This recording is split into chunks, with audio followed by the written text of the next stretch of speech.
Hello and welcome to Whisky and Smoke News Network, your weekly whiskey, cigar, pipe, and pipe tobacco program where we cover the news, new releases, upcoming events, and we throw in an interview with someone in the industry or someone who is industry adjacent for good measure. We may sometimes be irreverent. We may even talk about something educational, but we will always try to be entertaining. This program is designed with your enjoyment in mind at all times. This is episode 7 for December 3rd, 2025. My name is Chris Kumnick, and I'll be your host. Now let's take a little sneak peek of this week's interview with Michael Smith, the owner of Ash Barrel Cigar Bar in Sherman, Texas. We talk about what led him to open his bar, status of the spirits and cigar industries, as well as a litany of other topics. Let's take a look. So you've enjoyed it though? I mean, I love it. Yeah? What we did is we created this place, and what I get is a lot of compliments from people that say, I've been in a lot of cigar lounges, but this one's special. The ambiance is cool, the vibe's cool, the customers are cool. You know, it's just and I've been in a lot of cigar lounges. I created what I wanted to go to. Right, yeah. I've got good friends that own lounges. They've got great lounges. Most of them don't have bars. Right. I have a bar. I'm a little different. Yeah, you're lucky that way. Yeah. All of that with Michael Smith and more. But first, the news. In whiskey news, Diageo has appointed Sir David Lewis, former Tesco CEO, famed for its dramatic turnaround, and a 28-year Unilever veteran, as its new chief executive starting January of 2026. Ending a 4-month search after Deborah Cruz's abrupt exit and amid boardroom turmoil, profit warnings, and slumping sales in key markets like the U.S. and China. The 60-year-old Drastic Dave, who will step down as Haleon chairman, is tasked with accelerating cost cuts, reducing Diageo's $22 billion in debt, reviving premium spirits demand, navigating tariffs, and shifting consumer habits towards moderation, and potentially selling non-core brands in a challenging global drinks landscape that has sent shares to 10-year lows. In the ongoing saga that is Uncle Nearest Premium Whiskey's founders Fawn and Keith Weaver are fighting in federal court to partially lift a litigation stay imposed during the distillery's August 2025 receivership, arguing that the receiver, Philip Young's ongoing efforts to refinance or sell the business, including sharing sensitive data with potential rival buyers, risk irreversible damage and a fire sale price while the spirits market is weak. The receiver counters that the renewed lawsuits could disrupt stabilization efforts and that no data room has been opened with all interested parties under NDAs, as he continues to explore refinancing Farm Credit Mid-America's $100+ million loans or a full sale of the debt-stricken company. Catoctin Creek Distilling Company, Virginia's pioneering rye whiskey producer, founded by Scott and Becky Harris in 2009, has launched a private placement memorandum seeking up to $5 million with a minimum $25,000 per investor to fund expansion, including at least one new high-traffic location and new products, with nearly $1 million already raised from the community supporters by late 2025. After repurchasing Constellation Brands' minority stake in 2023, the couple aims for long-term growth and future exit in the 5 to 7 years, envisioning a larger spirits company acquiring the brand while they potentially continue as ambassadors in semi-retirement. The PPM closes December 31st, 2025, with a possible 6-month extension. Paul John, global brand ambassador Himanshu Ashar, reports that Indian single malt is experiencing healthy premiumization, with consumers asking deeper questions about seeking authentic stories and embracing India's unique climate, barley, and maturation as strengths rather than novelties.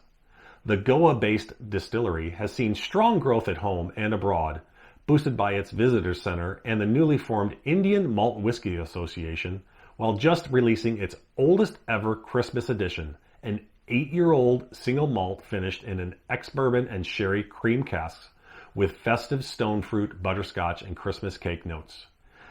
This is limited to 6,254 bottles worldwide.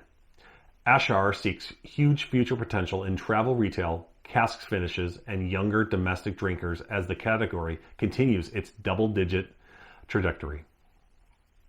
Tilak Industries has completed its acquisition of Imperial Blue, India's third largest whiskey brand by volume from Pernod Ricard, for an initial 412 million euros plus 28 million euros deferred, instantly scaling Tilak pan-India presence and accelerating its premiumization strategy. The deal includes global trademarks, Imperial, Black and Red, a transitional Seagram's license, a long-term Scotch concentrate supply agreement with Chivas Brothers, 4 manufacturing facilities, and the transfer of 116 Pernod employees, financed through cash, reserves, equity, and debt. The UK's autumn budget delivered a triple blow to the drinks and hospitality sectors. The Scotch Whisky Association, the SWA, condemned the UK autumn budget's decision to raise alcohol duty again in February 2026 by the RPI, calling it a third hike in 2 years and warning it will inflict huge additional pressure on an industry already suffering job losses, stalled investment, and business closures. The SWA highlighted that the previous 3.65% increase cut Treasury Spirits revenue by £150 million, which is 7%, proving duty hikes failed to deliver expected income while harming distilleries, bars, farmers, and suppliers. Chief Executive Mark Kent stated the government is ignoring the sector's plea for a duty freeze, described as breathing room, not a tax cut, thus undermining Scotch whisky's ability to drive economic growth and jobs both domestically and globally. American Whiskey Advocacy, AWA CEO Frank Belello, reports that despite a 2% domestic volume dip in 2024, the category remains resilient and premiumization led, generating $1.3 billion in exports while eyeing explosive growth in India, Southeast Asia, and Latin America, where rising middle classes crave authentic premium spirits. He warns, however, that high tariffs, 100 to 150% in India alone, regulatory hurdles, and labeling issues are blocking extraordinary potential, urging the USTR to reduce trade barriers so American whiskey can become the world's whiskey as global curiosity surges ahead of the U.S. 250th anniversary. Luca Mariano Distillery in Danville, Kentucky, launched in June 2025 as a farm-to-bottle operation aiming to create a Napa Valley of bourbon, has filed for Chapter 11 bankruptcy in Michigan alongside its parent LMD Holdings, listing 10 to 50 million in liabilities against 1 to 10 million in assets, owed over 50 creditors, including 1.28 million construction lien. The distillery remains open to the public, but has suspended December tours as it reorganizes debts under court protection amid the broader U.S. whiskey industry struggles with oversupply, softening demand, and rising costs. Gordon MacPhail's inaugural decanter of the Glenlivet 85-year-old, hailed as the oldest Scotch single malt ever bottled, sold at Christie's, New York for $160,000 hammer price. Part of the limited 125-bottle Artistry of Oak release, designed by architect Jean Gang, the lot included decanter number 1, the end of the original 1940 sherry cask, and an original framed scotch by Gang, and a private tasting for up to 4 guests. It was estimated to sell between 160 and 300,000. The auction proceeds minus cost will support the American Forest Foundation work to restore and sustain oak forest essential to whiskey maturation. Remy Control's Brew-A-Glottic Distillery has revived its mysterious Black Art whiskey series exclusively for global travel retail with the debut release of Black Art Sapporo. A 19-year-old single malt unveiled at Singapore Changi Airport, created in secrecy by new master blender Adam Hannett, Sapporo reveals only its age and 47.8% ABV, inviting drinkers to trust its flavor first approach and enjoy its rich notes of dark chocolate, citrus, and spice. The launch is supported by an immersive library of secrets activation with lot duty-free as part of Changi First, alongside digital outreach and collector incentives such as personalized gifts and a black art passport offering the chance to meet Hannett on Islay. Sapporo leads a new multi-part annual series with the future editions Profeta and Empress slated for 2026 and 2027 and will roll out to select travel retail locations from December 2025. Cotswolds Distillery has unveiled High Grove Evergreen, a new permanent release English single malt crafted from Plumage Archer barley grown on King Charles III's High Grove estate and matured in a mix of bourbon and shaved, toasted, and recharred red wine casks. Bottled at 46% ABV, the whiskey highlights orchard fruit, honeyed malt, warm spices, and subtle red berry sweetness, and comes packaged with a gift box featuring a 1995 watercolor of Highgrove House, painted by the King. Priced at £100, the release celebrates shared values of provenance, sustainability, and craftsmanship, with the profits supporting the King's Foundation. Pre-orders are open ahead of the December 4th launch, with plans for future international availability. Compass Box has teamed up with Bonhams for an online charity auction running the 26th of November to the 10th of December, marking the whiskey maker's 25th anniversary with 8 rare releases, including the Starlot Confluence, a one-of-one Scotch-Swedish blend expected to fetch between $10,000 to $13,000. Created with the incoming Compass Box creative director, Angela Orazio, the bottle features artwork by Mary West and a custom timber pedestal by craftsman Duncan Leggett. Proceeds will benefit educational programs and exhibitions at the Wolfsonian at Florida International University. 7 additional archive lots ranging from the No Name and Hedonism collections to the first and second decade and the Roaring Twenties will be offered without reserve. The auction coincides with the Art Basel Miami Beach and a month-long Wolfsonian retrospective celebrating Compass Box's 25-year history. Aberargie Distillery, founded in 2017 by the Morrison family near Perth, will release its first single malt in March of 2026, marking the family's return to single malt production more than 20 years after selling Morrison Bowmore Distillers in 1994 to Suntory. The 100-day countdown begins on the 30th of November, building anticipation for the inaugural barley-to-bottle whiskey made from Golden Promise Heritage barley and crafted entirely on the family's land. Distillery leaders described the launch as a milestone shaped by years of farming, patient maturation, and strong sense of place, with early access now open online. To celebrate, Aberargie is offering a behind-the-scenes look at its fully in-house process, from growing barley to distilling, warehousing, blending, and bottling. Benriach has unveiled a 31-year-old limited edition single malt, the first in its new Shades of Smoke collection. Created in collaboration with generative artist Stefano Cantiero to showcase the distillery's sweeter, elegant style of smoke. Distilled in 1994 and matured for 31 years, and the whiskey is described by master blender Rachel Berry as offering gentle juniper smoke wrapped around layers of fruit, chocolate, hibiscus, and spiced orange caramel. Cantiero's original digital artwork, inspired by tasting the whiskey, was captured in multiple moments to form the package for this release. Bottled at 48.1% ABV and priced at £700 per bottle, Shades of Smoke Edition 1 will roll out soon across key international markets and global travel retail. The Whiskey Exchange has named an English single malt, White Peak Distillery's Wireworks Bourbon Cask, as its Whiskey of the Year for 2026, the first time a non-Scottish whiskey has taken the title.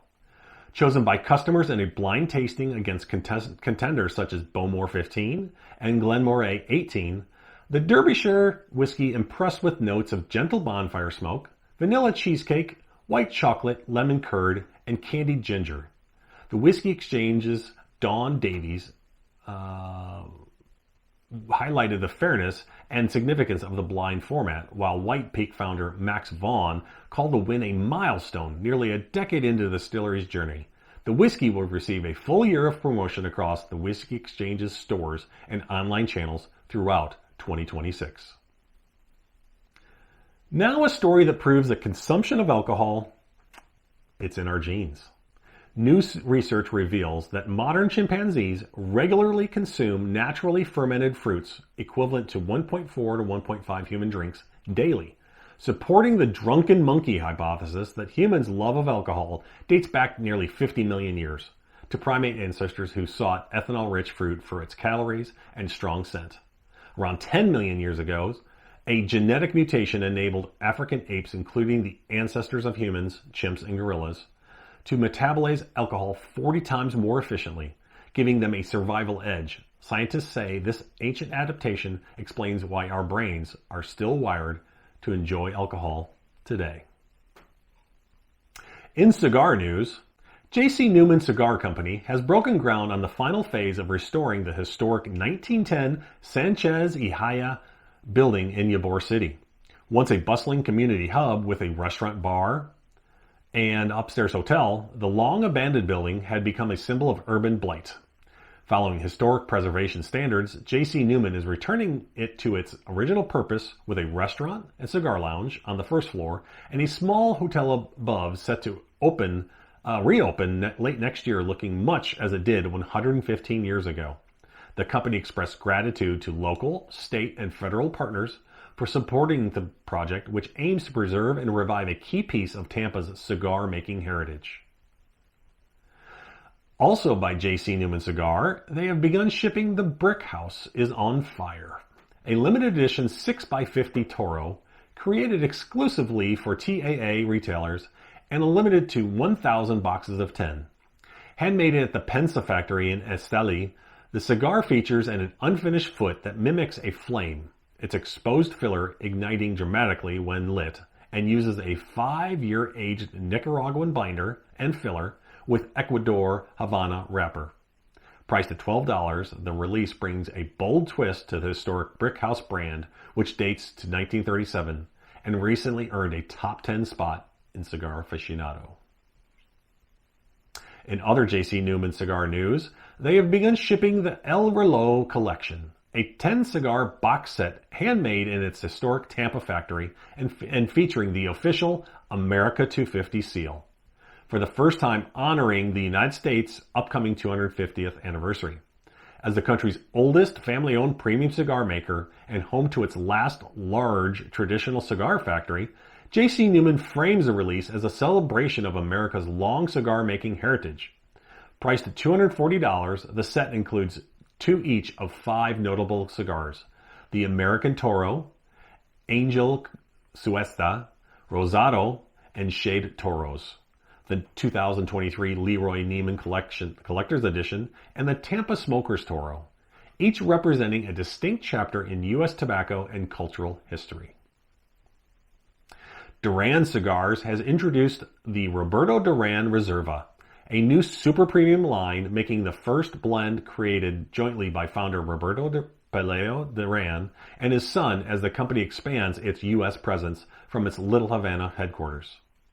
Handcrafted in small batches at the family's Esteli factory, the Reserva builds on the original Roberto P. Duran line and unites 2 generations approaches to flavor, featuring Ecuadorian Habano Corojo wrapper from the 2024 harvest, a Basuki Indonesian binder, and aged Nicaraguan fillers for a medium plus profile with notes of cedar, sweetness, cocoa, and coffee. Launching in 3 sizes priced from $16 to $20, the cigars will ship nationwide as a standalone release that reflects the family's heritage, vertical integration, and vision for Duran Cigars' next era. HVC Cigars is expanding its hot cake line with a highly limited new size, the fresh out of the oven hot cake broadleaf figurado box press. It debuts next week at select retailers. It's limited to just 240 boxes of 25. The 6.5 by 52 figurado marks the first time the broadleaf blend appears in this format, offering a tapered, box press shape designed to enhance flavor transitions while maintaining the blend's signature sweet, dense profile. Handcrafted at Fábrica de Tabacos HVC SA with a Connecticut broadleaf wrapper and Nicaraguan binder and fillers, the cigar is priced at $14.40 and reflects the brand's ongoing push to create innovative expressions of its fan-favorite blends. Philip Wynn of Philippe Gregorio Cigars has revived his James Bond-inspired theme with a new limited edition Octopussy box set featuring a carbon fiber humidor, lighter, cutter, and a fresh line of Octopussy cigars made at the Abam factory in the Dominican Republic. Each humidor holds 26 cigars in either the medium-bodied Coral Red blend wrapped in Ecuador Habano Rosado or the fuller Sepia Maduro wrapped in a Mexican San Andreas Negrito. Both use a Costa Rican Pelo de Oro binder and filler mix of Brazilian, Nicaraguan, and Dominican tobaccos aged 7 years. Limited to 500 boxes per blend, the sets retail for $728. And it reflects Wynn's latest nod to the 1983 Bond film Octopussy. Tatuaje brand owner Pete Johnson is introducing Sextooth, an affordably priced new cigar line inspired by the music of his friend Andres Cantagoras, with all 4 short vitolas priced between $5.50 and $8.50. Shipping to retailers in early December, the cigars are handmade by My Father Cigars in Nicaragua, using a Nicaraguan filler and binder core and an Ecuador Habano wrapper, delivering a medium-strength profile with notable spice. The line includes Fast and Slow, a 4.5 by 40, Holiday, a 4.5 by 50, William Blake, 4.5 by 60, and a Vampire, 50 by 58 Bellicoso. There we go. Each named after songs from Cantagoras' 2025 EP Smoking Mirror. Positioned as a price-conscious addition amid rising industry costs, Sextooth offers a budget-friendly entry to the Tatuaje portfolio. Habano SA's new Diplomáticos Concierges has officially debuted in Bulgaria, but without the pigtail cap originally announced. An error traced back to the incorrect material shown on the Habanos Festival and repeated in later reporting. The cigar, which becomes the first new regular production size for the small Diplomáticos brand in decades, instead features a standard mounted head and measures 5 1/8 by 50.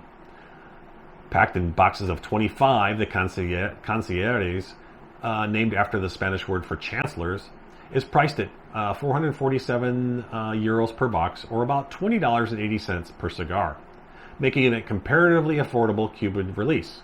A global release date has not yet been announced. Bond Roberts debuted 2 new cigars, the Dahlia Linea B No. 3 and Fenomenos Linea E No. 1 at the November 29th event in Kuwait City, each offered in 10 and 50 count boxes and priced at $15.35 and $23.50 respectively. Made at Danelli Cigar Company under the supervision of Hamlet Paradis, the cigars feature Honduran wrappers and binders with Honduran Nicaraguan fillers, marking a shift from the company's previous production partner, Oscar Valadares, a change made to gain greater manufacturing control. The medium-bodied Dahlia is described as having sweet stewed fruit notes and a refined finish, while the lighter Fenomenos offers bakery-like depth with nutmeg and cinnamon. Bond Roberts, founded by owners of J.J. Fox and Friends of Habanos, had its leadership team present at the Kuwait launch event. Artista Cigars has begun shipping 2 new products, the $54 Artifacts 5-cigar sampler and the $100 Ashtray gift set, both introduced at Intertobac 2025. Artifacts sampler includes 3 existing blends and 2 cigars from a new line, Limited 1.4, which features a Pennsylvania-grown hybrid wrapper called M32. All cigars are 6x50 box-pressed Toros and come in eco-friendly packaging. The Ashtray gift set adds 8 cigars, 2 each from 4 lines, a branded lighter, and an ashtray featuring the company's A logo. Artista will also release the Art 56 Figurado and the Mini Club series next week, the latter offering 3 4x27 blends, Claro, Oscuro, and Rustico, priced at $18 per 20 pack. Ellie Blue is celebrating the rare Fire Horse, or Bing Wu in Chinese, a zodiac sign that appears only once every 60 years. With the launch of its Fire Horse collection, a luxury series that will ultimately include humidors, lighters, cutters, cigar cases, and ashtrays. The first items now available are 2 Sycamore Marquetry humidors. The 250 count model priced at €7,400 and limited to 88 pieces, and the 110 count model priced at €4,400 and limited to 188 pieces. As well as porcelain ashtray for €488. Additional cigar cases and a leather table lighter will debut mid-January, followed by a hand-painted ashtray and several cigar cutters and lighters in February. Tabacalera Palma's La Galera Year of the Horse Limited Edition 2026 is a 5x56 double Robusto featuring a Brazilian Arapiraca wrapper, a Dominican Olor binder, and 4 Dominican fillers, all presented in an ornate gold and red box that blends Chinese and Dominican design motifs. The box includes 4 slide-out compartments holding 12 cigars, plus a lower section containing a matching cutter, lighter, and ashtray adorned with the collection's horse theme. Limited to 2026 numbered boxes and priced at $690 each, the set is scheduled to ship in mid-January. Principal Cigars has released its 2025 Accomplice Holiday Bauble, a yearly Christmas-themed limited edition shaped like a 4.5 by 60 Perfecto ornament and featuring a new blend for the season. This year marks the line's first use of a San Andreas Maduro wrapper paired with a Dominican Corojo binder and filler of undisclosed Dominican and U.S. tobaccos. Crafted by Kellner Boutique Factory, it's described as delivering rich, warming, aromatic flavors. The tiny production comes priced at $15 per cigar or $60 for a 4-count box. In pipe and pipe tobacco news, GLP's is marking his 25th pipe tobacco blending anniversary with Silver Jubilee, a limited Virginia flake that pairs rare 25-year-old red Virginia with select flue-cured tobaccos and a touch of Italian dark-fired Kentucky. The result is a rich, traditional-style flake offering notes of bread and gentle maltiness. Silver Jubilee will be available beginning December 10th at 6 p.m. Eastern Time on smokingpipes.com. Now, in upcoming events. Buffalo Trace Distillery in Frankfort, Kentucky will host its 27th annual Holidays at the Trace celebration from December 4th through December 31st. During this time, visitors can shop during extended hours as well as online, enjoying the Holidays at the Trace drive-through light show from the comfort of their car nightly from 5:30 to 8:30 p.m. or attend the ticketed Spirited Nights. The McClelland will have multiple masterclass tasting events at Specs Liquor on South Cooper Street in Arlington, Texas on December 4th, and the Specs Superstore on North Central Expressway in Dallas, Texas on December 12th at 6:30 p.m. The Algiers Club in Dallas, Texas will host the Whiskey Lab with Jay Roberts for a Scotch tasting masterclass on December 11th from 5 to 7 p.m. And finally, the 2026 Chicago Winter Whiskey Tasting Festival will happen January 24th at 6:30 p.m. at King's. Tickets are available now. And now we move on to our Pop the Cork in-depth interview of the week with Michael Smith of Ash Barrel. His on-the-square, super comfortable cigar and whiskey bar in downtown Sherman, Texas is right around the corner from my little old Howe, Texas. So I took a drive to visit and speak with Michael about all things Ash Barrel and a whole bunch more. So please sit back, grab a dram, pour that glass, pick out a good stick and torch it up, grab your favorite pipe, pack the bowl with your favorite tobacco, and light away. Then listen to the interview. Please enjoy. Okay, so we're here at the Ash Barrel in Sherman, Texas with Michael Smith, the owner, proprietor, any other things you like to call yourself? Professor. Professor, yes. Professor also. He is truly a professor up at Austin College, correct? Yes, sir. Awesome. Very good. So If you don't mind, give us a little background as well, so everybody understands. We've known each other for about a year now, About a year. and we have a few things in common. About the same age, and we were both stupid enough to join the Navy when we were young. Don't regret it now, but anyway, at the time. But anyway, so yeah, we're both shipmates, and we use that to our benefit a lot of the time. So anyway, Michael, please kind of give us a little background on yourself, and then we'll go into your lovely establishment here. All right. Sounds good. Yeah. All right, Chris. So I'm an accountant, hence the professor. I teach accounting at Austin College. Did that for a very long time. Decided I didn't want to work for people anymore.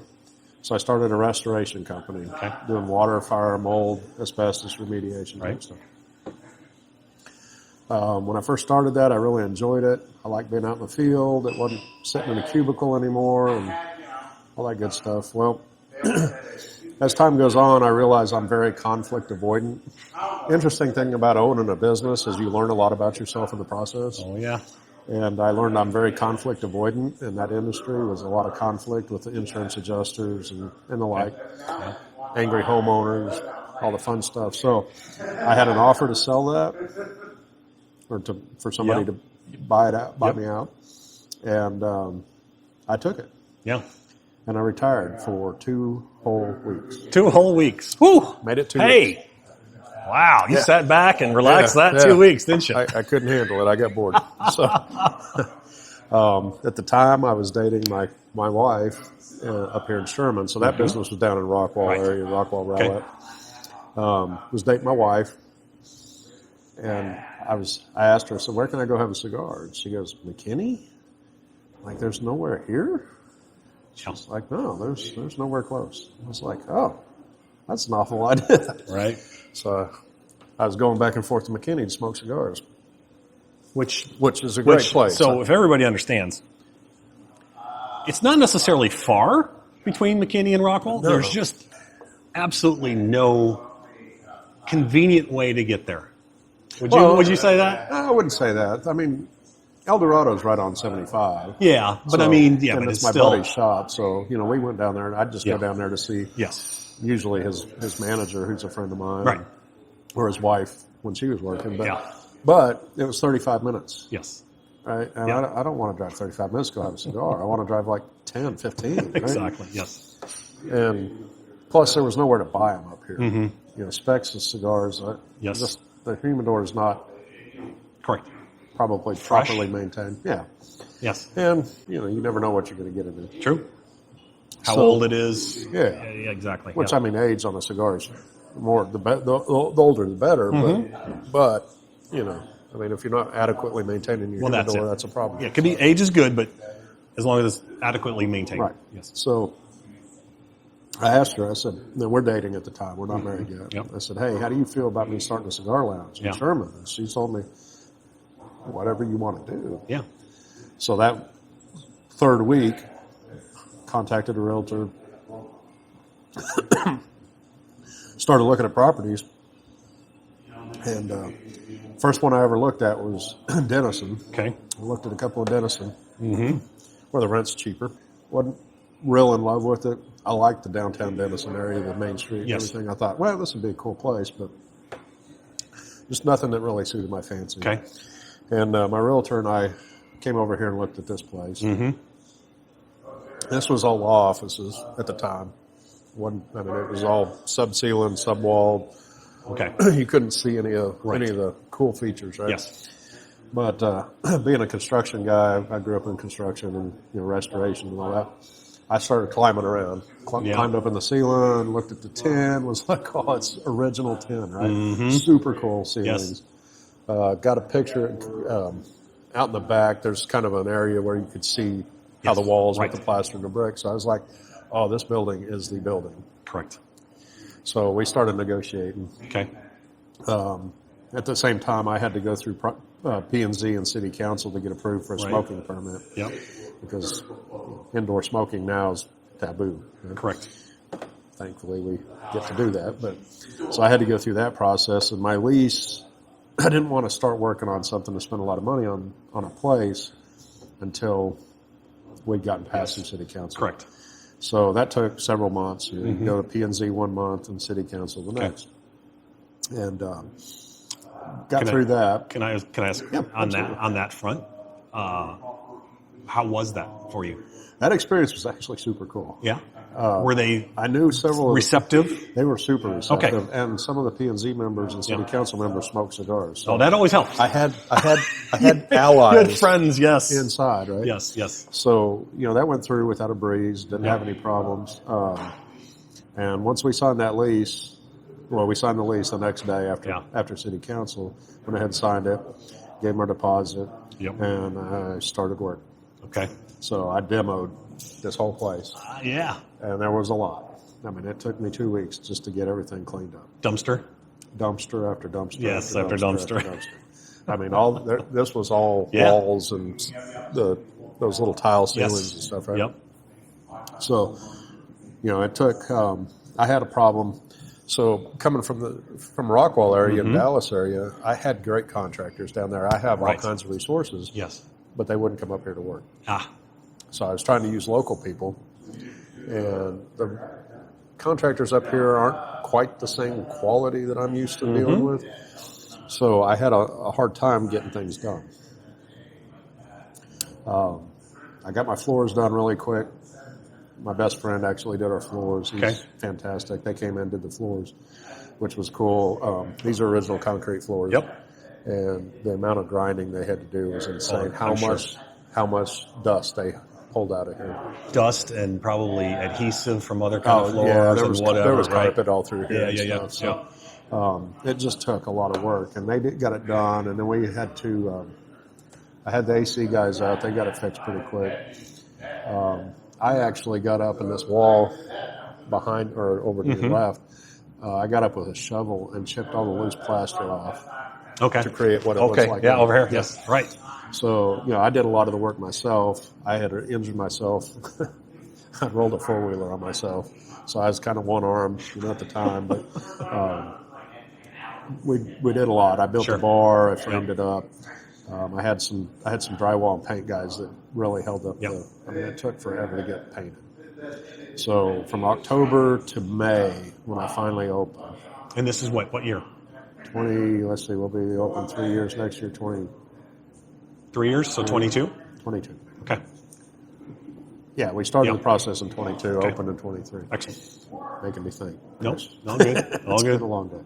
So you're coming up on 3 years? Yeah, we'll be 3 years, May 24th. Okay, excellent. And so we did a lot of the work ourselves. Right. My wife actually got to do my manual labor. Yep. I had friends that did some of our stuff. A lot of our bar shelving was made by a good friend of mine. Make House out in Forney, they did all the metal work for us and stuff. But a lot of electrical, we had all kinds of stuff. Of course, we had our waiting period with TABC to get open. We opened on the Craft Beer Festival event that year in May. Oh, okay. And my POS wasn't ready. Oh, shoot. Because I didn't have internet, because I didn't have a CO until the day of. So it was a wild ride. But Sure. We got open, and that first night we did really well. I mean, the place was packed. Yep. Craft Beer Festival was right outside. It was so packed in here, and I sat over right behind me where I'm at now at the end of the bar, typing things into the POS just as fast as I could. Hey, I need this. This guy bought this. Okay, I'm on it. Went through and did all that. Exactly. Not necessarily the way I'd recommend doing it, but it worked. So yeah, that's kind of our starting story anyway. And we're still here almost 3 years later. So. Yeah. Now you're right on the square in downtown Sherman. Downtown Sherman. I think personally, this is a little local talk here, guys. So apologize, but I think both Denison and Sherman have the potential to become another McKinney. If you ask me, I'm betting on that. That's why I opened it here. Right. Yeah. I mean, I looked at the growth coming this way Exactly. between TI and Globotech and Yes. these other manufacturers. Absolutely. It seemed like a no-brainer. Yeah, I would agree. I think it was a great choice. I mean, it's not a quick game to get rich. I can tell you No, that. But no. I'm playing the long game. It's we're just riding it out. So it's basically the old adage: how do you make $1 million in the cigar bar industry? Cigar lounge. Start with two. Start with two. Start with two. Yeah, I say that all the time, Chris. I love that one. Exactly. Well, that's cool. All right.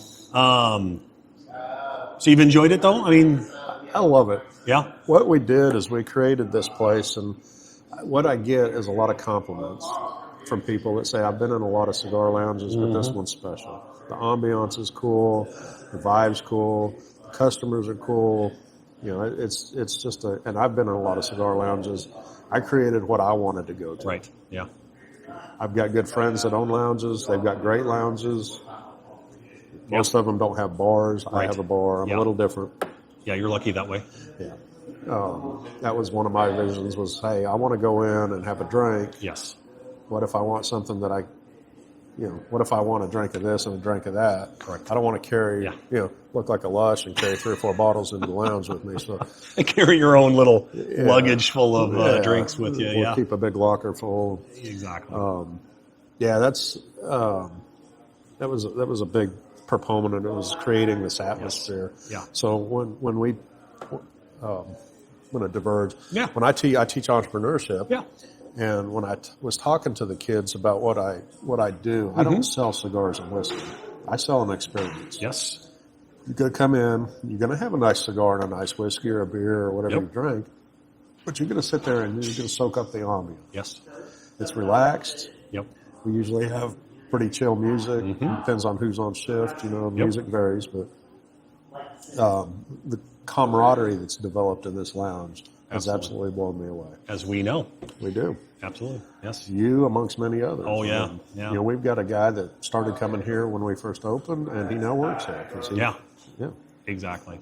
And he loves it. He Yes. does this because there's nowhere else he'd rather be. Are we talking about our Danny? Oh, yes, yeah. Danny. Danny. So our pipe guru. yes, he'll come up again, I think, in the conversation. But if you ever come up here and you see Danny, all you need to think of is Chris Kringle. Chris Kringle. Chris Kringle. Yep. He's our in-house Santa Claus. He is your in-house Santa Claus, no doubt about it. Exactly right. That's cool. So, as far as what were, I mean, it sounds like it was a pretty good, what were some of the challenges that you found opening a cigar bar? Well, one, I've never done that before, so I'm not a bar guy. Okay. I mean, I like bars, but Yeah. never owned a bar. I mean, I bartended when I was a very young guy, but that's not the same. From the accounting standpoint, it's very easy for me. Okay. Sure. The numbers, all the... The business portion of it, yeah. Getting to know the actual bar industry has been the big challenge. Okay.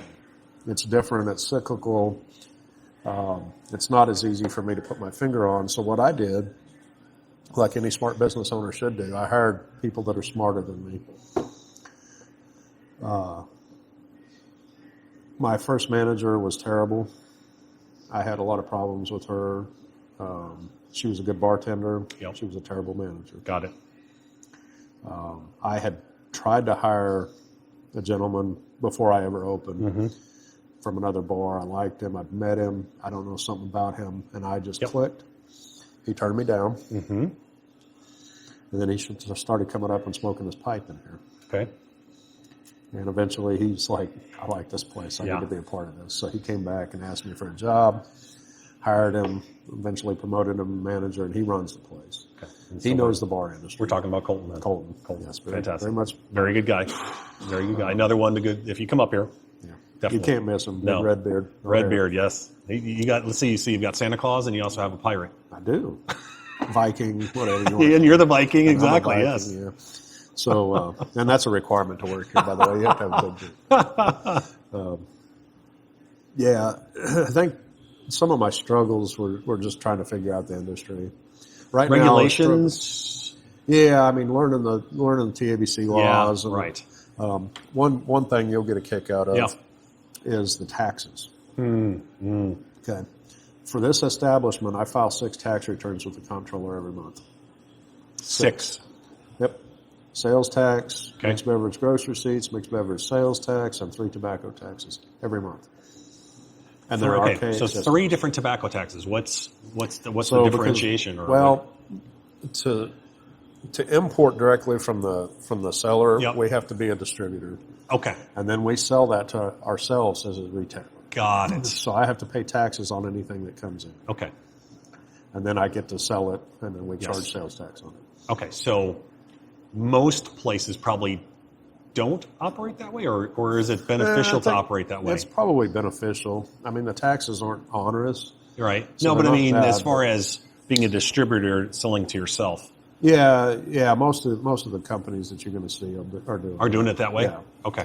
Yeah, because if you go through a wholesaler, they're paying the taxes, but they're charging you 10%. Okay. So it's just Margins, it's beneficial for you to go straight to the And to the maker. it's not a big deal. I mean, you've got the relationships with the with the suppliers anyway. I mean, you develop those over time. They'll call on you, and they come and sell their product. Sales reps are really good. But is that more so for boutique brands or your majors? Your legacy brands have the same thing. Have the Same structure. same structure. Okay, so you can go straight to the legacy brands. Oh yeah. Okay. Yeah. Well, as a distributor though, but if you didn't have that, you would have to go through I'd a have to wholesaler. go through a wholesaler. Okay. I mean, I have to supply them with Right. my distributor and retailer Okay. license. Got it. Okay. And Sorry, then I'm just after- yeah, no. I don't know the whole how No. that part of it. Yeah. So it's to me that's interesting. So, Yeah. yeah. Okay. Got it. Typical government. Let's make things more complicated than they need to be. Kind of like the 3-tier Liquor. liquor Yeah. distribution in the United States. Yeah, that's a big gripe of mine, Chris. Iron Root Distillery right here in Denison. Yeah. Love their product. Yep. Good friends of ours. Yep. They come in, we do events together. Mm-hmm. I can't buy their stuff from them. I have to go through a wholesaler, Yeah. which drives me crazy. I'm like, why can't I just buy it direct? Correct. Buy my cigars direct. Why can't I buy this direct? Well, I guess you'll have to ask people from back in the 30s when they set that whole Southern system Baptist. up, right? Yeah. Southern Baptist. Yeah. Okay, so regulations obviously are, and I don't think that's going away. Oh, No, I don't. There's too many people who are employed no. Oh, yeah. by the regulators to have that go away. Absolutely. They like to keep people under the thumb a little bit, I believe. A little bit. Yeah. Okay. We're free, but we're kind of quasi-free. Quasi-free. I like the way you put that. That's very, very true. Okay, so as far as cigar industry, from an outside view, and this is a very myopic, very small view because I haven't been back into the cigar industry for quite some time. I mean, I've always smoked cigars, but I'm really diving back in now. It does seem that there's a small uptick. Am I incorrect? No, there's been an uptick. I'd say there's a resurgence, really, Yeah. in the industry. I wouldn't call it a boom No, again, it's not right? a boom, but you're seeing more and more new players come in. Too. Okay. As far as manufacturers or even consumers? Both. Both. Retailers. Right. I mean, you look in the Metroplex, there's cigar lounges everywhere. Yeah. I mean, there's a want for it. There is a you've want got new for it. consumers Yeah. and younger people. Being a professor, I find it interesting that a lot of my students come in here. The 21-year-olds. I was going to say the ones who are over 21. The ones that are old enough to be here. Yes. I discourage them from not being here. 100%. But when I teach class, I use this place as a reference. Sure. I mean, there's a lot of accounting knowledge you can gain from this, right? Mm-hmm. So I've had students come in here and they're like, "Wow, this is not what I expected to see after you talked about it in class." Yeah. And so, but they come in because they're curious. They're like, "Hey, my dad smoked cigars, or my granddad smoked cigars, or my Yep. granddad smoked a pipe, and I love the smell. I like the nostalgia. What can I do Yeah. to be a part of that? Yeah. And to bring those memories back to life?" Yeah. So, yeah, I'd say it's not huge. I mean, there's an uptake for sure. Yeah. It's just not. Right now, with the economy being the way it is, it's kind of weird Right. to kind of slide back into your Yeah. challenges. I mean, drinking's down across the country 54% right now. Correct. We're feeling that. In my news portion of my show, it's a constant topic Yeah. of how much everything's down, which, as a lover of whiskey and a lover of bourbon and everything like that, now I'm not complaining as a consumer because You can find stuff now. you can find some stuff. You can, and you're not paying these outrageous secondary prices for, stuff that even last year were almost unobtainable. So in that sense, would you care to comment on the not resurgence, the THC drinks? I have no interest, so I really don't know what to think about it. Okay, because I know, that's one area of I have a friend of mine that owns a brewery, and that's what he's rolling those out. right, and it is one that is increasing in popularity amongst the younger people, especially amongst younger people. Yeah, but that is also a segment of that I guess would be a slightly lower cost. It'd be like a beer rather than a bourbon, right? Yeah, or whiskey, it's not going to be very expensive at all. I think I don't know. I don't partake, so sure. Sorry, I haven't either. No, I haven't either. I have never had one of the THC drinks at all. Not that I'm opposed, but I've never had one and don't know what to even think about it. Honestly, it's just not. I guess it's not even just the THC drinks, but it's the whole RTD drink segment where you pop a can and you've got a old fashioned.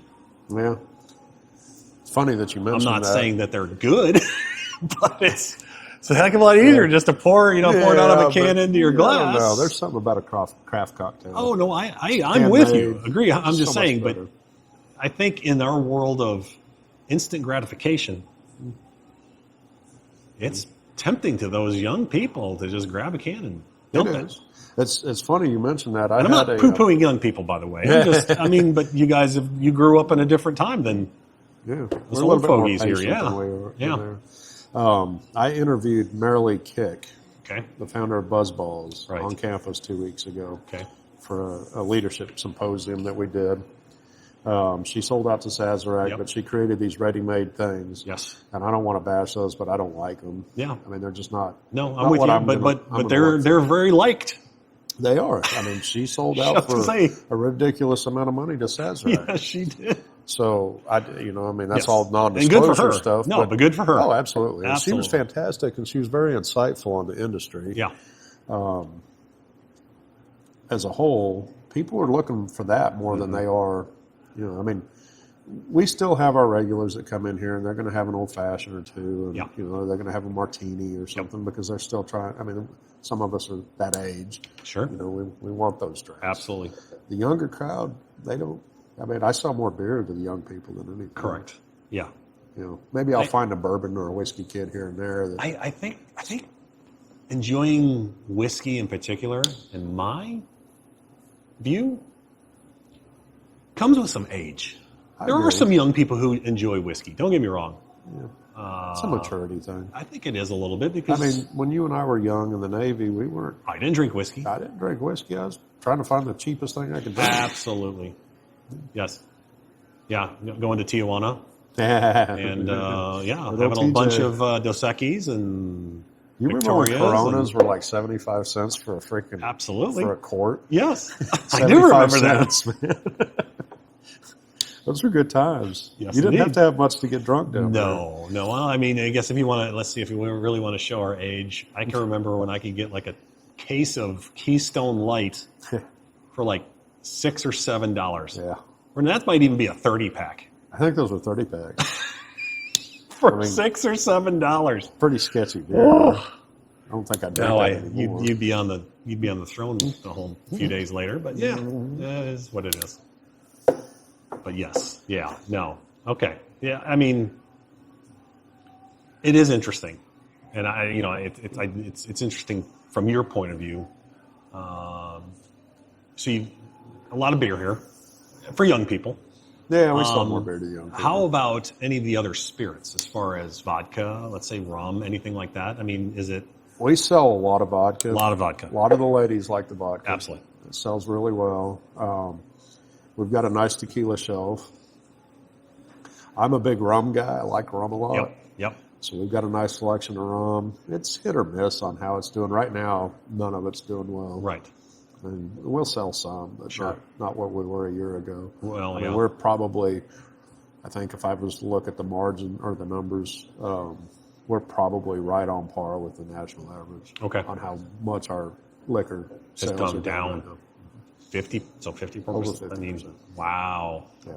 Wow. Now our cigars are up, which is cool. But Yeah. But that doesn't... I'm sure your margin on alcohol is probably slightly better than it's cigars. a little bit better. I like the margins on on the liquor a little bit better.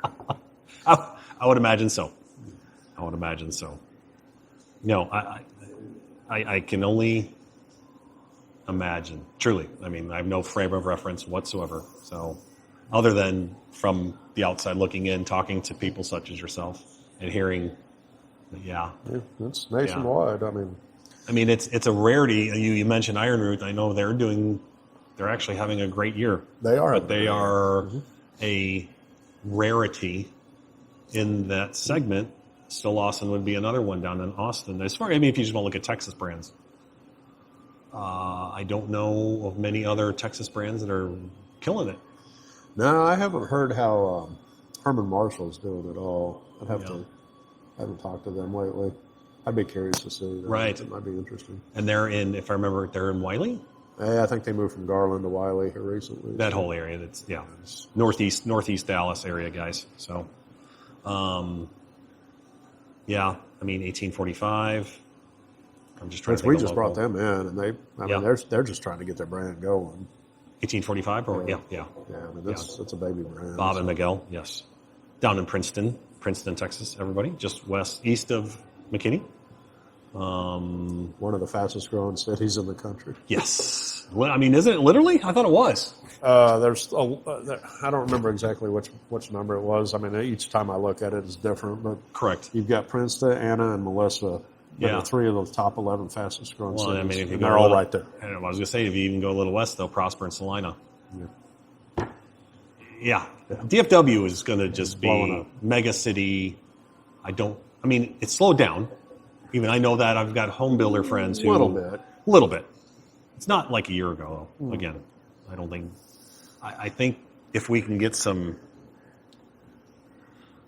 consistency from Washington on both sides of that fence, both sides of that aisle, it would be nice. It would be good. I think everybody would be going, okay.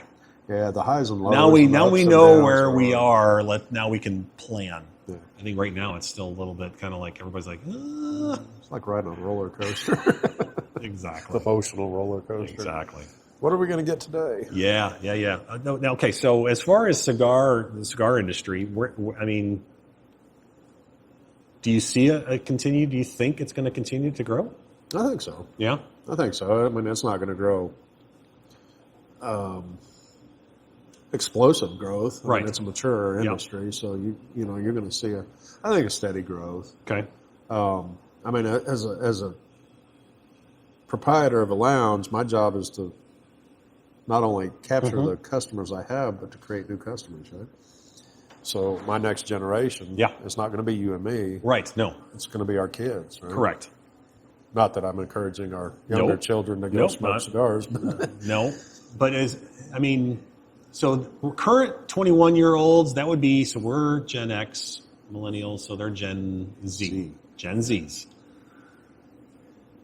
Aren't there more Gen Zs than there were boomers? I think so. I think so. I mean, so that the numbers are, and that's people that we made. Exactly. Yeah. Although you made even Gen Alpha, I think, didn't you? Yeah, that little guy. Yeah. So I think for moving into the future, once they get even a little bit older,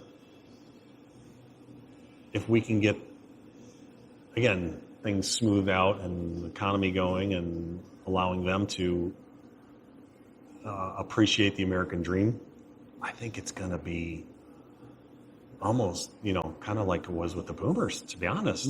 Yeah, I wouldn't disagree. Because we're not getting any younger. No, and unfortunately. I know it was the greatest wealth transfer ever between boomers to us. Yeah.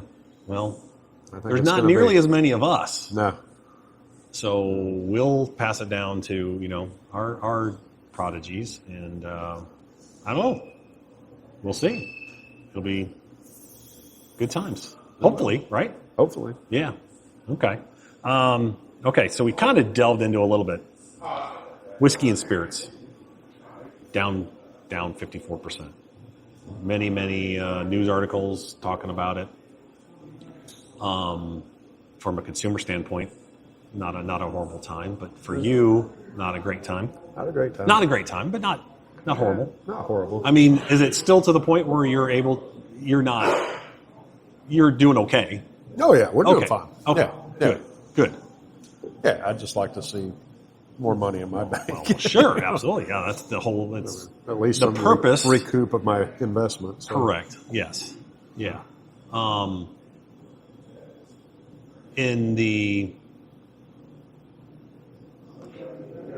think it's a glut of, especially if we're talking whiskey. Yeah. There is a glut of whiskey, not only in America, I think everywhere. worldwide. There's a glut. But that is a tough, especially when you're talking whiskey. I mean, if you're talking vodka, gin, any clear spirits, you make it today, you sell it tomorrow. That's easy. They can adjust their production so easily. These whiskey guys, Scotch and bourbon and everything, any kind of whiskey. You have to age it any amount of time. 2 years, right? Minimum. You've got to be Nostradamus to some point. Yeah. Plus, you get your evaporation. So. Well, yeah, and you're losing. Yeah, I mean, especially if you're talking for every period of time, you've got less and less of it as the time goes along. I mean, I guess if you're in the northern parts of the world, it's not nearly as bad. Yeah. Scotland doesn't lose nearly as much per year as we do here in Texas. Yeah. I guess the Indian, from what I understand, the Indian whiskey makers, they lose 15 to 20% a year. Wow. So if you can actually find like an 8 to 10 year old Indian whiskey, it's like it's a 30-year-old. I mean, I'm not saying it's the 30-year quantity, but there's nothing left in the barrel because the heat and the humidity are such that it just sucks the alcohol out of it. Because there's still moisture, but the heat just sucks the alcohol out of it. So you've got to, I mean, if you got to stay above 40%, which I think most laws are such that if you want to call it a whiskey, it's going to be above 40 ABV. Yeah, it's not going to make it. Yeah. Whereas in Texas, it's just opposite. You'll have just alcohol in your barrel versus no water. So, which I think, like Garrison Brothers is a perfect example where all their barrels, their older barrels are just full of alcohol. There's no water because it's so hot out there and not a lot of humidity. That's south of here too. So that is. No, it is a little better up even up here. You're right. No doubt about it. I guess, I mean, if you look at it in my mind, and I'm talking a lot, so. No, you're fine. Cigars and whiskey, I'm not saying they go hand in hand, but. I'd say they do. Do you think so? Yeah, I mean, when you're drinking a glass of whiskey and you're smoking a cigar, you're looking for notes, right? Yeah. You're exploring different notes and how it hits your palate. I think that they complement each other so well. I might have a glass of whiskey without a cigar, and I get certain notes. And I might have a cigar without a glass of whiskey, and I'm going to get certain notes. But when you combine them, it may take your experience to a whole different level. Right? Mm-hmm. I think that's what I enjoy about playing around with it. more than anything is like, hey, I know I really like this cigar. It's fantastic. Yeah. But what can I pair it with that's going to make it even better? Right. Right? Or the same thing with the whiskey. Yeah. Hey, I like, I've got a Japanese whiskey. It's 21-year aged Satoseki. Love that whiskey. Right. It's not cheap, but I love that whiskey. But Yeah. I love finding a good cigar to pair it with because it just elevates the experience. Elevates both, and both ways. Yes. Yeah. Yeah. Yeah. So Plasencia is probably one of my bigger brands that I like. The Almafuerte with that Satoseki is almost impossible to beat in my book. I mean, that's in just your my mind? preference. That's what I like. When I'm finished with finals, I come in here and I splurge. Yes. I have that bottle, that $95 glass of freaking whiskey and a $40 cigar. Exactly. No, I understand. There is something to it. It is interesting to me to see how many whiskey producers are making cigar blends. It's funny that you mentioned that. And Yeah. I would say, as a consumer, keep it up. I mean, I actually like what they're doing. I know, I'm sure, obviously, it's a marketing play too. No. But I think what they're doing to the whiskeys does actually enhance the enjoyment of a cigar, especially depending on what kind of finish that they're putting on it. Absolutely. It's going to hinder. I mean, the Absolutely. finish is going to be the key to Absolutely. it. Iron Root up in Denison, they did a cigar blend and actually came in and did their photo stuff here. Okay. So we sat there and drank it, and they got me a little drunk that day. And we had a bunch of cigars and just sat in here on the leather chairs and chilled and had a good time. And they cut a lot of footage for their social media and their media presence. But their approach to making their whiskey is different than you would find in Kentucky. Oh, absolutely. Way different. Way different. I really appreciate their product and how well it pairs and how well they finish it and how well it actually pairs with some of the cigars I like to smoke. Yeah. I'm a little biased on that, Chris. I like their stuff. Not just because they're my friends, but I like their stuff. So.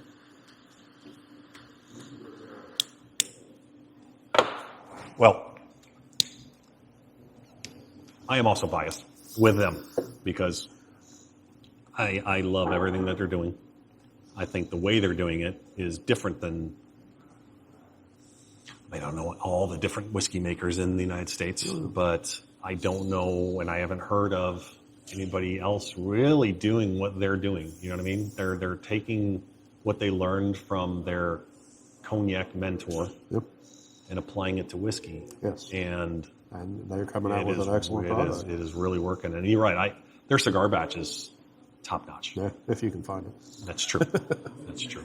I think I have a bottle at the house. Yeah. I might have a few bottles. They might have gifted me a bottle. Yeah. No, but it is interesting. And obviously this show is about pipes and pipe tobacco. I find whiskeys the same way there too. I mean, you've got, well, in the pipe tobacco game, it's even, there's a wide variety of different kinds of tobacco and cigars. No, Wide, more so than when I started smoking cigars back in the early 90s, nowadays. I mean, because there weren't nearly the producers of tobacco, or at least they weren't using them. I mean, Nicaragua, you never heard about Nicaragua stuff. You never heard about Honduran stuff.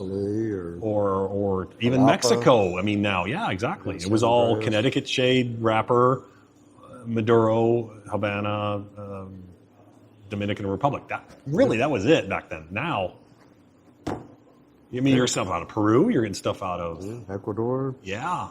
All over. Which, personally, my favorite is going to be Nicaraguan. Yes. I love the tobacco. I love the peppery notes you're going to get out of it that you're not going to get from the Dominican or anything else. So I'm super happy that they came around. Absolutely. Because especially if you can get a Piro, Nicaraguan Piro, which means the binder, wrapper, and filler are all made in the same place. Got it. They're all the Placencia same. does that. A lot of companies do that. Yeah. That's not uncommon. Right. They make one that I'm a big fan of, and they actually make it for Altidus, which carries Romeo and Juliet. Mm-hmm. The 1875 Nicaraguan Puro. Okay. That's an absolute Puro. It's a beautiful cigar. It's Placencia quality. Fantastic smoke. Sure. It's got the pepper notes. Yeah. And it burns consistent all the way through. And that's huge. Yeah. I've had way too many cigars that. Canoe. Yeah. Oh my God. It just burns like horrible. The burn line just is usually on an angle, and although that also probably could be how horrible I am at lighting a cigar too. But it's not the same as a pipe. This is true. So going back to that, thank you for bringing us back to pipes. So pipe tobacco, I'd like to even think that there are some younger people over 21. There are. Who are starting to be curious about pipes and pipe tobacco because, definitely, I know there's a lot of new pipe makers who started in like the 2005, in that area.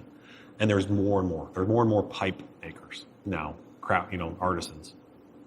If you go to the Chicago Pipe Show or Las Vegas, those are the two major ones in the United States. Muletown's another really good one. There you'll see some truly, really, really amazing artisan pipe makers. But your Legacies, your Savinellis, your Petersons, your Costello. They're still producing every day. They're still producing pipes. I will say this. Unfortunately, pipe tobacco kind of went backwards this year a little bit. It did. A little bit. Yeah. Unfortunately, here in the States it would have been Sutliff, but it was McBaron, sold out to STG. And I'm not saying STG is a bad company because they saw an opportunity, they took it. I totally get it. Mm-hmm. And they have actually done a pretty good job of keeping the more popular core items still being produced. And that being said, Sutliff had like 2,500 different SKUs. Yeah, it's a lot. It is a lot. So you never wanted for a different kind of, but what are your thoughts on that portion of it? I know Danny's kind of your pipe guy here, and you have actually embraced that, but you have to have. If you want to, as a cigar bar, and you want to offer pipes and pipe tobacco, you do have to have somebody knowledgeable, because if you don't, it would just sit there on the shelf and. Yeah, fortunately, I got blessed because Colton's also a pipe guy. Right. He's not Danny. Danny's 70 years old and been smoking his whole life, right? So he knows more. He's probably forgotten more about pipes than Colton and I will ever know. But Colton was very, very knowledgeable, and he's pretty up on stuff. Yeah. He does his research, and yes. he's a good student.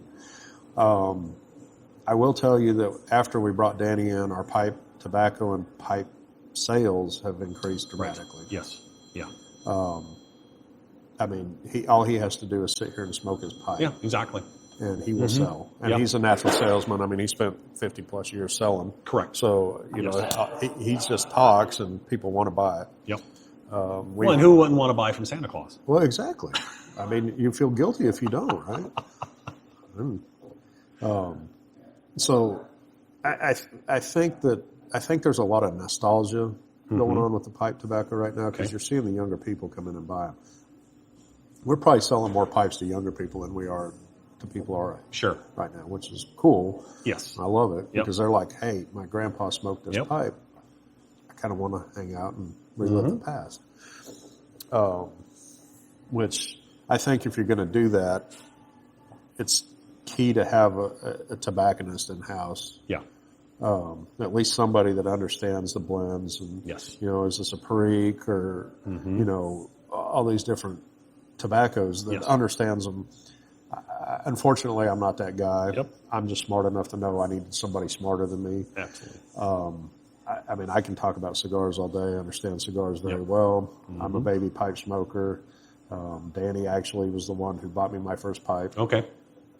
He bought me a really nice Meerschaum? Meerschaum Yeah. from Turkey Yeah. with my logo on it, Yes. which is absolutely beautiful. And, Yeah. I mean, I smoke it.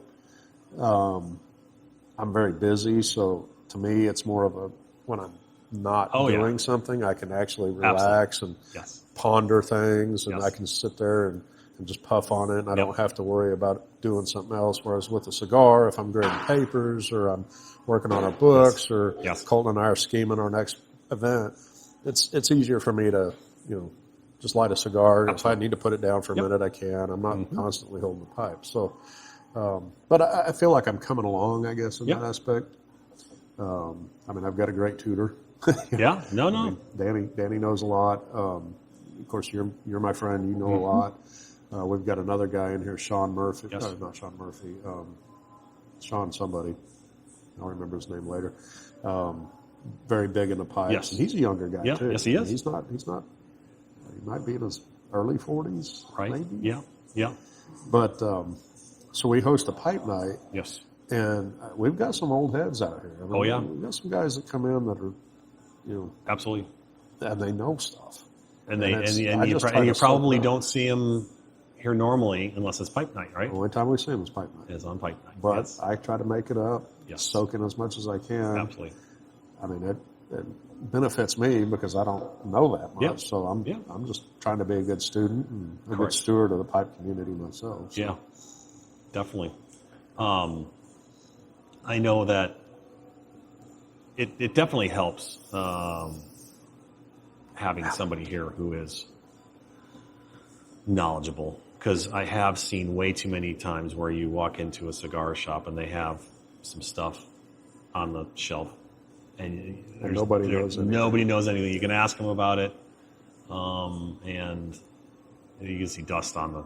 I mean, because just nobody's touched it and nobody's pushing it, and that's fine. So it is it's a you have to want to do that, or if you again it has you to have be a conscious effort. Now you mentioned about the difference between pipes and cigars, and I couldn't agree more. I look at it exactly the same way you do. I can do things if I'm smoking a cigar.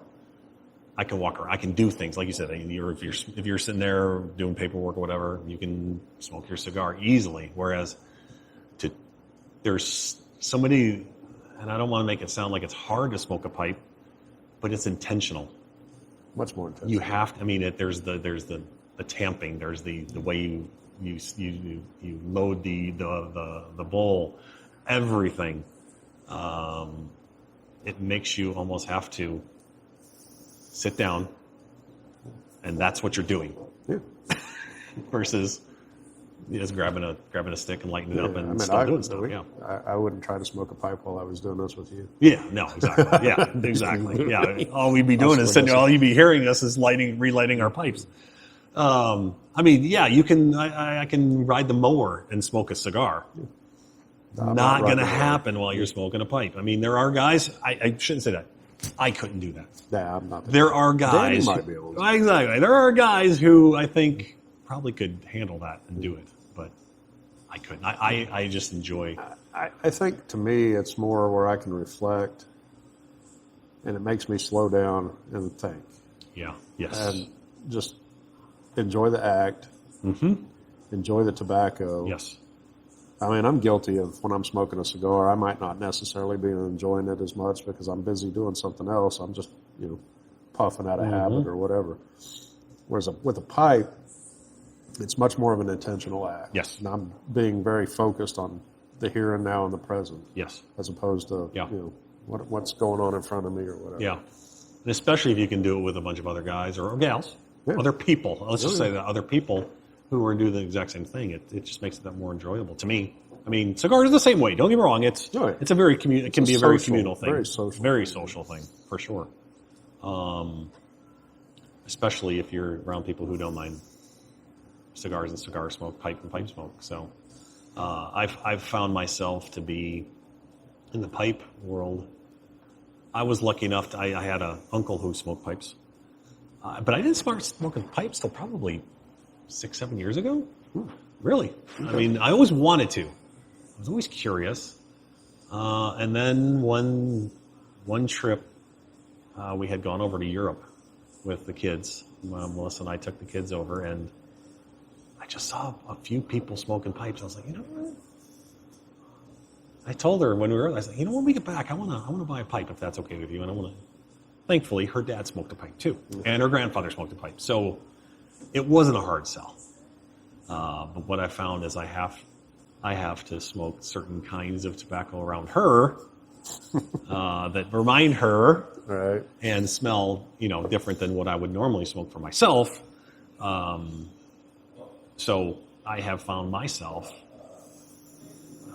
smoking more and more aromatics around her, Right. and enjoying them more. When I first started, I was a snob. I was, oh no aromatics. Well, you know what? They're not bad. Kind of like whiskey, it's Scotch. You want to talk about Scotch? I forget. You're more of a bourbon guy, really, right? Or do you like some Scotch? No, I love Scotch. Okay. Yeah, I like the peaty stuff. You like the peaty Oh, yeah, stuff? I like Okay, there you go. Well, I'm learning to like the peaty stuff. When I started drinking whiskey, like really drinking whiskey, and in Scotch in particular, I was like, I'm not drinking that blended stuff. Not drinking that blended stuff. And I can pinpoint it to when I changed my mind. I was up here one night, and I didn't say anything that I really liked. I'm like, you know what? Let's try some of that Dewar's. I think you have Dewar's up here. Maybe it was Dewar's. or it was the red label. Yeah. Let's try that. I was like, oh, wait a second. This isn't half bad. And I've been drinking blended Scotch. I mean, I still like a single malt. Right. Yeah. But I will never poo-poo blends. I'll never poo-poo aromatics. And any time. I think it's interesting that you can get different stuff, and it just depends. I mean, one day I might want an aromatic, and one day I may not. Sure. It just depends on Yeah. the day. I mean, even smoking in general is so subjective. Yes. I might like this cigar, you might hate it. True. I might like this pipe tobacco, you may hate Yep. it. And I don't think that that's a constant. I mean, there's some, our tastes do change. Mm-hmm. And I mean, it may be a mood thing. I might be in a mood for a really just a simple smoke. Yes. And I'll pick up a Dominican, whereas other days I'm like, I really want that spice bomb and I want that big flavor bomb. Yes. And I'll pick up a Nicaraguan before I pick up a Dominican. Right. So, That's the things I'm learning about, is the differences in cigars are vast. oh, Vast, even from where they're made. Again, it's terroir has so much to do with it. yeah. We brought in a new one recently. I'll have to have you try. It's a Sumatran blend. You wouldn't think Sumatra would be where you'd grow cigar tobacco. Right. I've been pretty impressed with it. Yeah. Well, I mean, there's a lot of tobacco grown in Africa now. I know a lot of the Virginia and pipe tobacco is grown in Africa. Yeah, they moved it to Africa. Yeah. They got the climate for Got it. the climate. Cheap labor. That's where I was going. Yes, cheap labor. I mean, that tends to be a good bit of it. I mean, obviously, if you want Perique, there's really only one player. I think there's literally only one player in the game now. I mean, literally one real St. James Parish Perique player, and Cornell and Deal has that one wrapped up now. I think the last I heard, Daughters and Ryan they're not. If they do, I think they're still doing Perique, but it's all going to cigarettes. Oh, really? Okay. That's from what I understand. I could be wrong, and if I am wrong, please let me know. But I'm the only person truly offering it to, at least for the pipes, and I guess some cigars have some Perique in it, or other things. is Cornell and Deal with their, I forget what their 41 farms or it's something like that. So, so you mentioned, what can you tell me? You had mentioned Anna and Melissa. I think you might be looking at expanding. We are, Chris. We're looking at a location in Anna right now. Okay. It's just dirt, so Sure. it's going to be a little bit. Yeah. Being one of the top growing cities in the country, Yeah. it's 15, 20 minutes from here. Right. But we don't get a lot of crossover. A lot of people don't come up this way Yeah. from there. And I think they're hungry for it. Oh, yeah. I mean, there's there's no other cigar bar in Anna that I know of. No, or there's cigar nothing else. The even... next closest one's McKinney. Right. Okay. Right? So, I mean, there's nothing between us and McKinney, Yes. so Yep. that would fulfill a need and give them a nice bar, and we'd Yes. actually be able to sell cigars, Right. and pipe tobacco and pipes Mm-hmm. and stuff there, too. Waiting on the city to do their thing, but Okay. hopefully sometime next year we'll be able to open up. So maybe, well, because if it's still dirt, building still has to be built, stuff like The that. building hasn't been built. They're So- still working on closing the street off the pedestrian traffic, so So we're talking third, fourth quarter probably next year. most likely. Yeah. Initially, we were thinking earlier in the year, but I think the more I Let's be drive realistic, down right? there and look, it's going to be later in the year. Yeah. Have you? Has it been the same kind of challenges with the city of Anna, or they've also been very receptive? They've been super cool. It's funny, being a business guy, I've created relationships through Yep. the years. Their EDC director is an old friend of mine, Okay. and he's super easy to work with. Okay. Mayor's on board, city council. I don't think they'll have any problems down there. Well, I mean, you never know. Political climate being such Things that, could change, I mean, yeah. that is in Collin County, which is, I'll just say it's on the redder side of the political spectrum, usually. Oh yeah. Not trying to get political here, but I would say that tends to be pro-business more than anything. I'm not going to say it's pro or against smoking and alcohol, just pro-business. Would you agree with I'd that? agree with that. Okay. Yeah. Okay. Overall, yeah. Okay. Historically, for sure. Historically. Now, were there any, like, when I was talking to Robert with Iron Roof, he mentioned that, there were not only zoning, but actual regulations that needed to be changed for Denison at that time. Is it? I don't think there's anything I'll have to deal with it. I don't. So you have to be within X amount of feet from a school to have a bar or a church. Okay. So I think within that realm, I'm safe. Okay. I think even the though closest... I was told that if there was any issue, that the city was going to go ahead and waive that. Okay. Because I'm thinking, I know where you're going to do it, and on the other side of the tracks, there was a school. I think they might have turned it into their administration building. Yeah, I think that's the So admin building. does that count as a school? Good question. Right? I don't know. Well, but there is I don't know if it's an actual brewery, but they do have a brew something Three there, Nations right? Brew Pubs right there. Right. Yeah. So It's a block away from where we're at. right. So I don't think I'll have a problem right. where we're at. Okay. Good. Well, that's good news. I mean, that's good to hear because anytime we can have more opportunity, in my mind, that's better.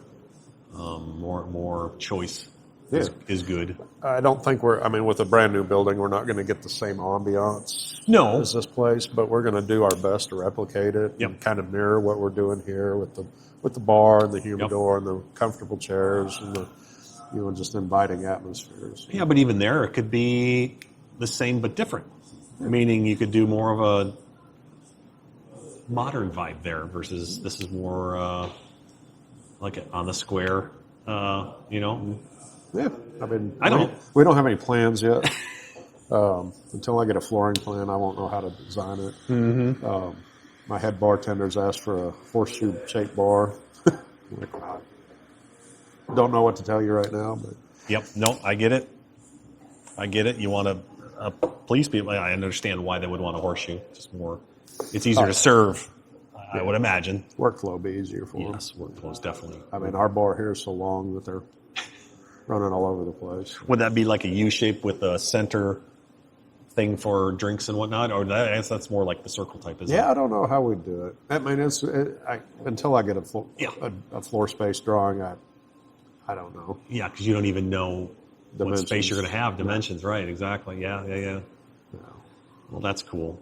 Well, how do people get a hold of you? I mean, do you have social media presence? We're on social media. We're on Facebook, Instagram. I think we're on TikTok. All under Ash and Barrel, right? Ash and Barrel, underscore Barrel, I think is what it shows up as. So. And what's the address here? 120 South Crockett. 120 South Sherman, Crockett, Texas. Sherman, Texas. Right across from the county courthouse. There you go. And it's a great place, guys. If you're ever in the area, definitely try to stop in. Hours, days. Let's see, 7 days a week, 10 to 10, Sunday through Thursday, and 10 to midnight on the weekends. So, on Thursday, Friday, yeah? Or it's Friday, Saturday. Friday, Saturday. There you go. So if you're in the area, please stop by. Best staff ever. Yes, I agree. They are. They're really, really good. And one heck of an owner, too. Well, thank you, sir. Yeah, awesome. Well, thank you for taking some time. I appreciate you, brother. And I'll continue to stop by and I know you will. enjoy it. We can hang out. All right, awesome. Good. Thank you, man. Appreciate it. That was cool. Thanks, Michael. I want to thank Michael Smith of Ash and Barrel for taking his time and sitting down with me for a wonderful interview, and inform you that next week we will be speaking with a very special guest to me, Mark Gillespie of the Whiskey Cast podcast from the regrettably dry town of Haddonfield, New Jersey. He's been podcasting since November of 2005. That's 20 years. We will discuss his background, how he got started, and all things Whiskey Cast. So please stay tuned for that. Now this is the segment I like to call, What is Chris Putting in His Mouth? The dram of the week is days 1 through 3 of my 2025 Trinity River Whiskey Cartel Advent Calendar. So far, they've been glorious. I know I will not be disappointed with the rest. So thank you to Mark Tenninger for putting this together. It's been wonderful. And I'm going to enjoy the rest of the days 4 through 24. So thank you again. The stick of the week comes from Mayflower Cigars and the Dawn Vitola 5x50 Robusto. This is an extremely easy cigar to smoke with a mild smell and taste. It has Nicaraguan long fillers, a Cameroon binder, and a nice Ecuador Connecticut wrapper. All in all, probably one I will keep handy in my humidor moving forward. Great smoke. Thoroughly enjoyed it. Easy smoke. Just wonderful. So, and lastly, pipe tobacco. Weather turned and it's gotten nice and chilly, so it's definitely nice to go out and smoke my pipe. I was able to smoke some no longer produced, unfortunately, McClelland Beacon Extra. It's a blend. It's a wonderful blend. If you've ever had the chance to try some pipe tobacco from McClelland's, you know what I'm talking about. And if you haven't been able to try any from McClelland's, you're completely missing out. Truly one of the best blenders there was. Unfortunately, they stopped making pipe tobacco in 2017. This Virginia Perique is heavier on the Perique than the original Beacon, and it's better for it. The nose has the usual McClelland ketchup vinegar smell to it, but it's backed with wonderful cut grass hay smell that Virginia's often put out. Typical Virginia Perique, but it's just more, you know what I mean? Just more. It's wonderful. One thing I'm a little bothered by is that I only have a very limited amount left of this. So it's either try to find some more, from people out of their cellars, or enjoy it while I've got it, and just enjoy it while I've got it. So anyway. Now, as always, I want to thank you for joining me on this amazing journey to learn all that I can about these three amazing industries. I hope that you were able to learn something new from this episode, but more importantly, I hope that you were entertained and will continue to listen or watch the program moving forward. Please remember to subscribe to the channel, ring the bell, and like the video, and please, please, please leave comments. You can find us on Instagram, Facebook, YouTube, Spotify, Amazon Music, and Apple Podcasts. Also, please let me know of any ideas you'd like to hear about in upcoming episodes, and I'll see what I can conjure up. I will see you next week on the Whiskey and Smoke News Network, and remember, please drink and smoke responsibly. Have a great day.